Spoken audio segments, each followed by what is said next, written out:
Hi, this is a crash course in how I think about diminished 7 chords. Now, they're 4-note chords. They've got a root, a minor third, a diminished fifth, and a diminished 7. But don't worry, I don't think it's that important to remember that. What you should remember is there are only 3 at all. The way that works is we've got 12 musical pitches in our Western music, okay, and they've all got letter names. And it just so happens that these 4-note chords, we end up with 3 groups of 4 notes. So I'm going to take you through the 3 groups. Okay, we're going to start on G. Now, every distance between every note within a diminished chord just happens to be a distance of 3 semitone steps. You can also call that a minor third, but I'm going to refer to it as 3 semitone steps. So let's go G, up 3 semitones to B flat, up 3 semitones to D flat, I've got a low one here on the C string, and up 3 semitones to E. Now if we went up 3 semitones again, we'd just get back to G. Now that is crucial information. That means that the 4 notes of G diminished 7 are just the exact same 4 notes as B flat diminished 7 if you said B flat, D flat, E, G. If you followed the pattern, you'd get the same 4. Same as D flat diminished 7 and E diminished 7. So that is just one chord.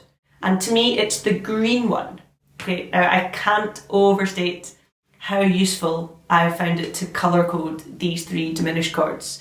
It's just such a time saver for communicating with other people, when I teach them, when I talk about them in rehearsals, as long as I've gotten the other people up to speed on my colour scheme. It's a really, really fast way of coming up with ideas. And also for me personally, as I think about them and as I use them in a hurry when I'm improvising, it's just sped things up so much, giving them colours.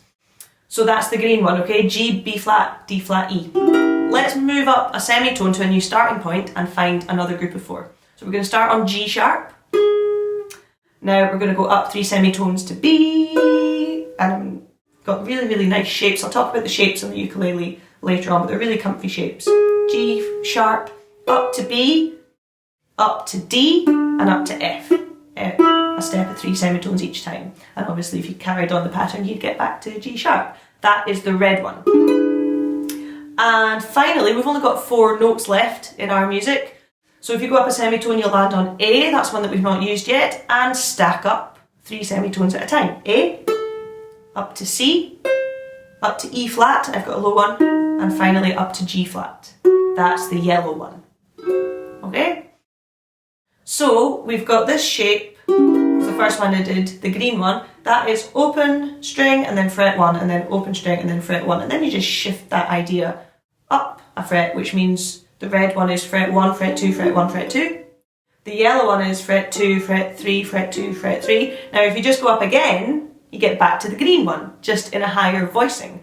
Different pitches occurring on different strings, but it's the same chord. Green, so next one is red, and next one is yellow, next one is green again, and red again, and yellow. That's great news. It means that as well as the shape being really comfy, it means that wherever you are on the neck playing other chords on the ukulele, you've always got any of the 3 of them within a few frets of where you are. So they're really, really convenient chords. Now, a word about whether you call G flat, or F sharp. I'd say when you're memorising what I've just said, your 3 groups of 4 notes, don't worry whether you call a G flat, or an F sharp, or with any of them. It honestly doesn't matter too much. There's a geeky conversation to be had once you've got all this down about when you should call which what, and it's really fun, but it really doesn't matter.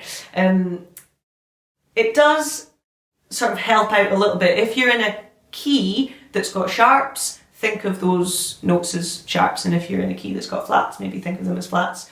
But take that with a pinch of salt. So I'm actually going to shift into a song example just now, and I'm in the key of B minor, so I'll be referring to any notes that are flats or sharps, I'll be referring to them as sharps. But yeah, please don't worry about that side of it, it doesn't matter. So this example song, it's actually a video on this YouTube channel as well, so you can check out the whole song right here. It's The Parting Glass, and we arranged this song with quite a few diminished chords.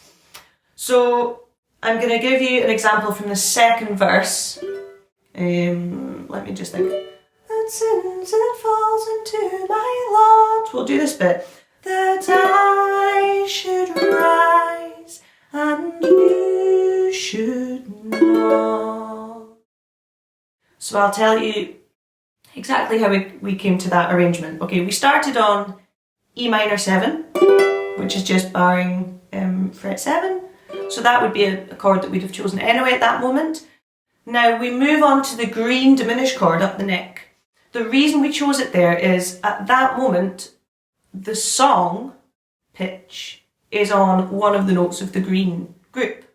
So if I sing that pitch, if it's in the green group, then that green diminished chord is gonna work really, really well. It's just resolving that tension afterwards.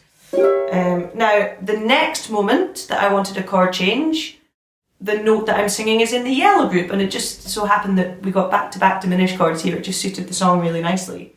So far we've got but since it falls into my lot that I should rise and you should. And now we're hitting a chord that we would have hit anyway at the end of the line, A. No. So that's the technique. Whatever the melody is doing, be it a song or an instrumental melody, whatever the melody is doing, at the moment you want to test out this tense diminished chord, then what group, green, red or yellow, is that melody note in? Use that diminished chord. That's it in a nutshell. Now I'll just finish off by talking about the tension and release that we're creating. Okay, as soon as you hear a diminished chord, it sounds tense. The reason for that is you don't get these 4 notes occurring in any normal major or minor key. So as soon as you hear that, whether you're a musician or not, it feels tense because at least one of those notes is an accidental in whatever normal major or minor key you might be in. So because of that tension, we're then trying to release it afterwards. Okay? Now trust me on this, I've tried and tested every combination, I've had loads of fun doing it, mainly on the piano. You can resolve any of the 3 diminished chords anywhere, any major or minor triad, I promise you. Okay, you can just take my word for that. And all that you need to do in order to make it work is to use good voice leading. Voice leading is where the singing notes of each chord that you kind of hear singing out as you hear a chord, each individual one moves on within the next chord to a kind of sensible nearby place. That's good voice leading. Now on the ukulele, we've got such a small range of notes. Our 4 strings are within such a small range that actually as we change chords, provided we stay nearby on the neck, everything kind of is good voice leading anyway because everything's quite close within a small range. So I found that ukulele players, we don't actually have to worry too much about good voice leading, although you might have 1 or 2 options. For example, that E minor I was talking about. I chose to go to the nearest green diminished chord and it's so close there to there. It just made sense rather than jumping to a higher one or a lower one. So you will have occasional options, but basically the nearest shape to you is going to offer the best voice leading. On instruments that have a bigger range, where you've maybe got bass notes and much, much higher notes, you need to consider voice leading an awful lot more when you're trying to get a diminished tense sound to resolve onto a specific major or minor chord that you're hoping is going to work. You need to maybe use a little bit more trial and error, but it's always possible given the right context. So I'll just give you a few examples of each diminished chord resolving onto just any major or minor triad. Just low down the neck so that you can hear those sounds. So let's hear the red one resolving to F minor. Let's hear the green one hitting F.